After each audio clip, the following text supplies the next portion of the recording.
What's up, everybody? It's JP here with another ROM review. This ROM review is LiquidICS by SP Jester. This is the 2.3 release with it's a JMOD edition. Basically, what this is it's the original 1.5 version of LiquidICS, and it's been given an update and some nice optimizations and performance enhancements along for the ride.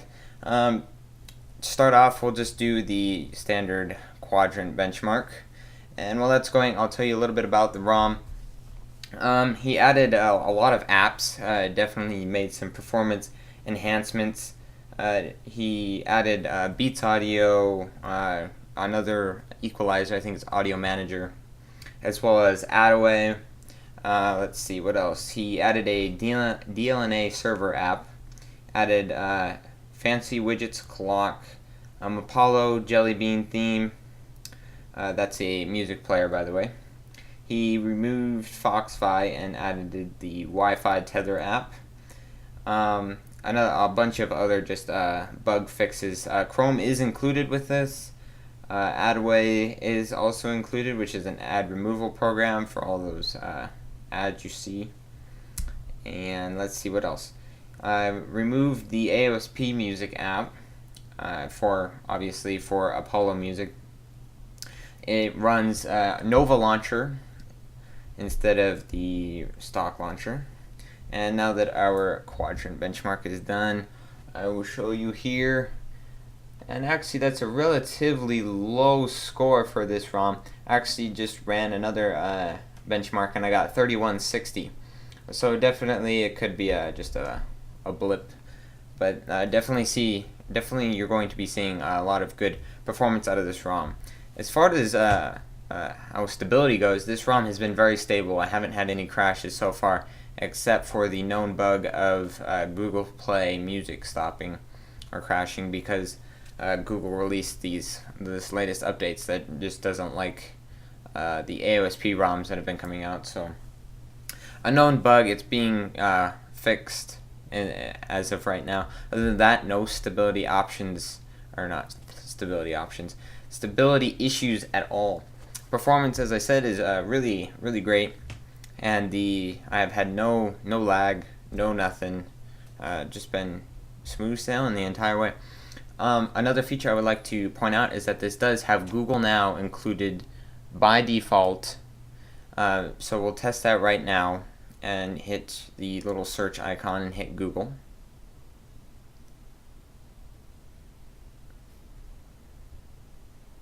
What's the weather like? And it's going to see what the weather's like. And as you can see, Santan Valley, Arizona is 44 degrees. I'm guessing that's Celsius because it's definitely not Fahrenheit. It's definitely a lot hotter here than 44 degrees. Take me to the nearest Starbucks.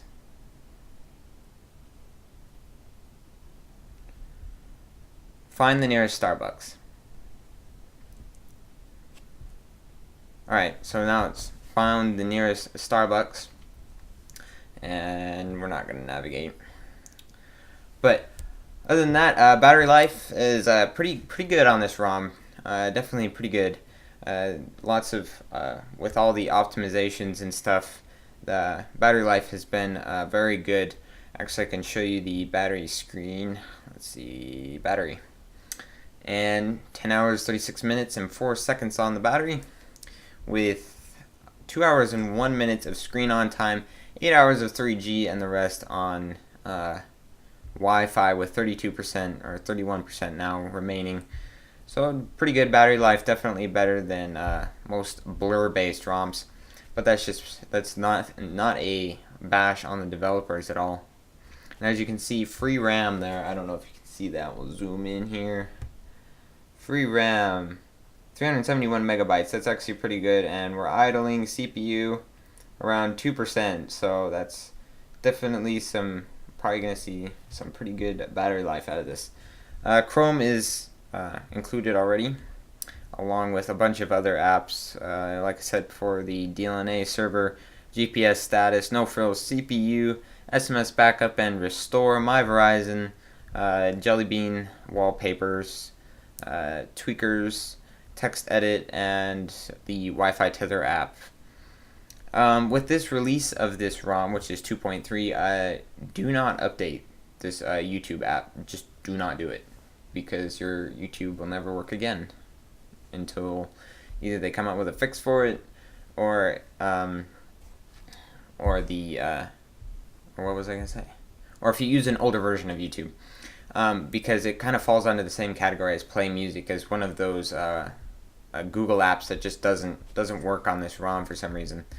But other than that, this ROM is really slick, really polished. Would definitely recommend this ROM. Very fast, very reliable.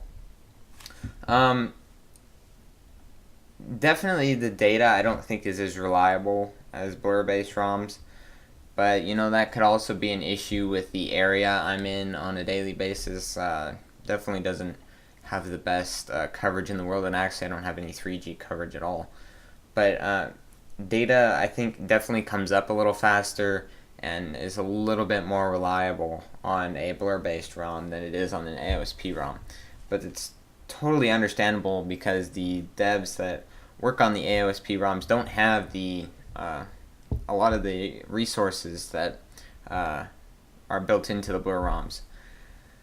But other than that, I did have an issue with the Wi-Fi tether today. That I tried to tether, and I put the profile on generic ICS, and as you can see, and applied the routing fix. Where is it? Right there. And I still, after it ran fine today, just, you know, ran very smoothly, very smoothly. But then after I stopped it, my phone rebooted, which seems to be an issue with Wi-Fi tether and the latest ICS ROMs for the Bionic. Other than that, this ROM is definitely a really great choice if you're looking for a high performance ROM that gets good battery life and is AOSP, and you don't mind Google Play Music not working. But other than that, this ROM is really good, really polished, and definitely is very fast and responsive. So go check this ROM out. I'll have the link in the description below to go check this ROM out. Also, head on over to allthingsbionic.com for all of your latest Bionic news, ROMs, reviews, you know, FXZs, ICS leaks, all that stuff there. Next up, we'll probably be reviewing a Jelly Bean ROM, which will definitely be interesting. So that's all I have for today, folks. I'll see you in the next video.